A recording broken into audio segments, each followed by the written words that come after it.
Hello students, welcome back to my channel. So इस वाला जो सेशन है उसमें 9th और 10th में एक्चुअली में स्किल सब्जेक्ट क्या है, एडिशनल सब्जेक्ट क्या है, ऑप्शनल सब्जेक्ट क्या है और अगर आप इन सब्जेक्ट को लेते हो तो आपको क्या बेनिफिट मिलेगा, इसकी पूरी डिटेल आज हम इस वीडियो में शेयर करेंगे। क्योंकि अगर आप ये सब्जेक्ट्स लेते हैं तो इसका फाइनल स्कोर पे भी कुछ ना कुछ इफेक्ट ज़रूर होगा। तो यहाँ पे आपको पता है सबसे पहले CBSE के अंदर टोटल कंपलसरी सब्जेक्ट जो है 5 कंपलसरी सब्जेक्ट हैं।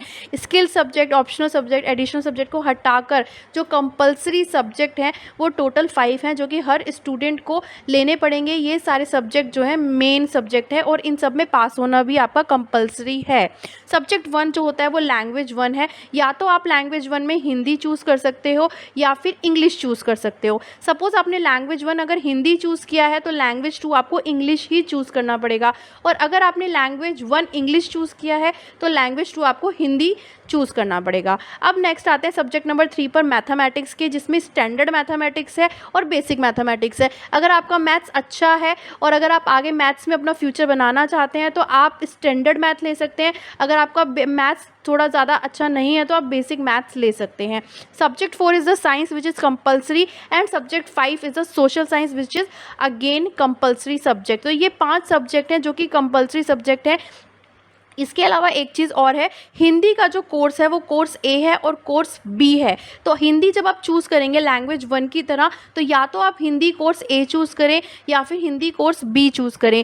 हिंदी कोर्स ए उन स्टूडेंट के लिए जिनकी हिंदी थोड़ी अच्छी है और कोर्स बी जिनकी हिंदी इतनी अच्छी नहीं है। इसी तरह से सब्जेक्ट 2 अगर आपने इंग्लिश चूज़ किया है तो इसके भी 2 सब्जेक्ट हैं, इंग्लिश कोर और इंग्लिश इलेक्टिव। तो ये बात हुई कंपलसरी सब्जेक्ट की। अब हम बात करते हैं ऑप्शनल सब्जेक्ट। 6 और 7 सब्जेक्ट जो हैं वो टोटली ऑप्शनल सब्जेक्ट हैं। ये चाहे तो आप लें और चाहे तो आप ना लें। 6th सब्जेक्ट जो है वो स्किल सब्जेक्ट है, जो कि मैं आपको अभी बताऊंगी। एंड 7th सब्जेक्ट जो है लैंग्वेज 3 है, या फिर कोई भी दूसरा एक सब्जेक्ट आप ले सकते हैं हिंदी और इंग्लिश को छोड़कर, जो कि आपने अपना ऊपर चूज़ किया है लैंग्वेज 1 और लैंग्वेज 2 में। सब्जेक्ट 1 और सब्जेक्ट 2 में जो चूज़ किया है उसको छोड़कर कोई भी सब्जेक्ट आप सब्जेक्ट नंबर 7 की तरह ले सकते हैं।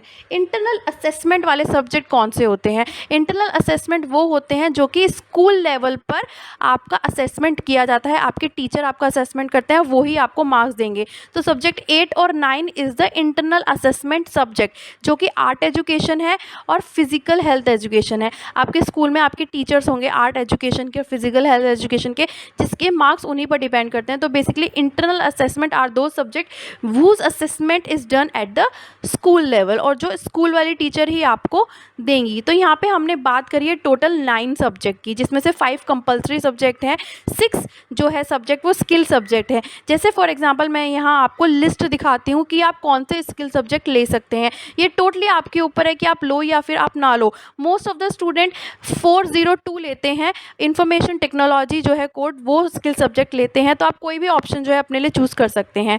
अब बात करते हैं सब्जेक्ट नंबर 7 की, any academic subject which is not at the language 1 और लैंग्वेज 2। जो आपने चूज़ करी है वो नहीं होगी, कोई दूसरी होगी। तो ये लिस्ट है, जैसे कि painting, home science, computer application बच्चे लेते हैं, तो ये आप सब्जेक्ट नंबर 7 में चूज़ कर सकते हैं।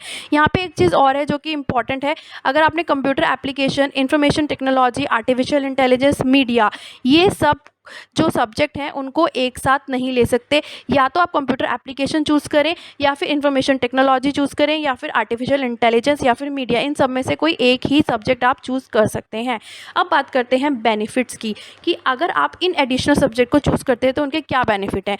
फॉर एग्जाम्पल देखिए, अगर स्टूडेंट जो है कंपलसरी सब्जेक्ट्स में फ़ेल हो जाता है, कंपलसरी सब्जेक्ट यानी कि साइंस में अगर आप फेल हो जाता है, मैथ्स में फ़ेल हो जाता है या सोशल साइंस में फ़ेल हो जाता है, और उसको छोड़ के स्किल सब्जेक्ट में वो पास हो जाता है। अगर आपने फॉर एग्जांपल अपना इंफॉर्मेशन टेक्नोलॉजी जो है उसमें आप पास हो जाते हैं और साइंस, मैथ्स और सोशल साइंस में फेल हो जाते हैं, तो इसके मार्क्स जो है, आपके जो रिज़ल्ट आएगा वो स्किल सब्जेक्ट के मार्क्स बन के आएगा। आप पास माने जाओगे उस केस में, अगर आप फेल भी हो जाते हो तो इस तरह से जो स्किल सब्जेक्ट है वो आपकी नैया बचा सकता है, आपको पास करा सकता है, अगर आप इन स्किल सब्जेक्ट में